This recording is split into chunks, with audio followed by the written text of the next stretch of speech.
एक तरुणी, तिचं वय आहे ना 17 वर्ष 3 महिने. त्याच्यानुसार तिचं जन्मतारीख 19/6/2008 आहे. तिचा एक नातेवाईक आहे, याने तिला इंस्टाग्रामवर फ्रेंड रिक्वेस्ट पाठवली. ती फ्रेंड रिक्वेस्ट तिने एक्सेप्ट केल्यानंतर त्याच्यामध्ये तिने कॉल केला, त्याच्यानंतर त्यांनी बोलचाल केली तिच्याबरोबर. आणि मग त्यांनी विचारलं का बाबा तुला बॉयफ्रेंड आहे का? तर ती नॅचरल ती बोलली नाही बॉयफ्रेंड नाही. मग त्याचं असं म्हणणं आलं का मी तुला बॉयफ्रेंड नाही तर मी तुला एक बॉयफ्रेंड बरोबर सोबत भेट करून देतो.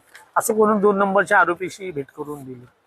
का हा तुझा बॉयफ्रेंड म्हणून हा खूप तुला प्रेम करील, हा तुझ्याबरोबर याच्याबरोबर तू बॉयफ्रेंड याला बनवायला. त्याच्यानंतर मग ते आरोपी नंबर 1 2 3 4 5 6 7 8 आरोपी टोटल. या 8 आरोपींनी चेन वाईज तिच्याबरोबर सेक्शुअल रिलेशनशिप केलं, वेगवेगळ्या दिवशी वेगवेगळ्या लॉजमध्ये.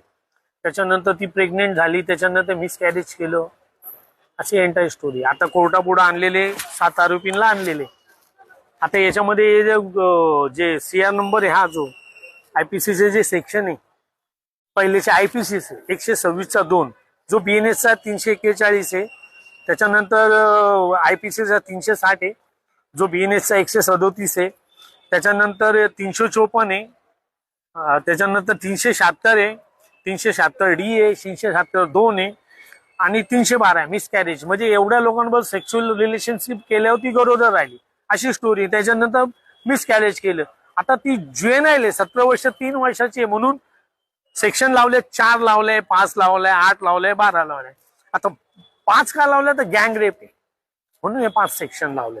आता याच्यामध्ये IT ऍक्ट लावलेत. यांनी बरोबर सेक्शुअल रिलेशन करताना ते व्हिडिओ शूटिंग केली आणि ती व्हिडिओ शूटिंग सेंड केली, अशी स्टोरी आहे. तर खरंच मिसकॅरेज झाले का नाही, खरंच त्याच्यामध्ये तिच्याबरोबर व्हॉट्सअपवर चॅटिंग होती का, तिला लॉजला घेऊन गेले का, ती 17 वर्ष 3 महिन्याची आहे का, ती नर्स आहे का.